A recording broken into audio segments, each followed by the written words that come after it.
பாடசாலை மாணவர்களின் தவறான பழக்கங்களின் விளைவு ஆய்வில் அதிர்ச்சி தகவல்.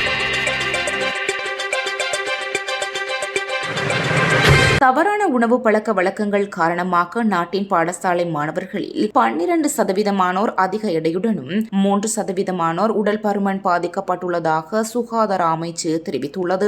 நாட்டின் மக்கள் தொகை வளர்ச்சியும் குறைவடைந்துள்ள பின்னணியில் பாடசாலை மாணவர்கள் இவ்வாறான நோய் நிலைக்கு ஆளாவது துரதிருஷ்டவசமான ஒரு நிலைமை என அந்த அமைச்சின் ஊட்டச்சத்து பிரிவின் பணிப்பாளர் விசேட வைத்திய நிபுணர் மோனிகா விஜயரத்ன குறிப்பிட்டுள்ளார். அங்கு தொடர்ந்து கருத்து தெரிவித்த விசேட வைத்திய நிபுணர் மோனிகா விஜயரத்ன 2024 ஆண்டுக்கான உலகளாவிய அடிப்படையிலான பாடசாலை சுகாதார கணக்கெடுப்பு தரவுகளை சேகரித்த போது 13 முதல் 17 வயதிற்கு இடைப்பட்ட பிள்ளைகளை இந்த ஆய்வுக்கு உட்படுத்தப்பட்டனர். அந்த பிள்ளைகளில் 12% அதிக எடையுடனும் 3% உடல் பருமன் நிலையினாலும் பாதிக்கப்பட்டுள்ளமை கண்டறியப்பட்டுள்ளது. இந்த பிள்ளைகளின் உணவு முறை குறித்தும் இந்த ஆய்வில் ஆராயப்பட்டது. பாடசாலை மாணவர்களில் 17.04% தினமும் கார்பன்பட்ட பானங்களை குடிப்பதற்கு பழகியுள்ளனர். அதே நேரம் 28.05% அதிக உப்புள்ள உணவுகளையும் 29% பிள்ளைகள் அதிக எண்ணெய் தன்மை கொண்ட உணவுகளையும்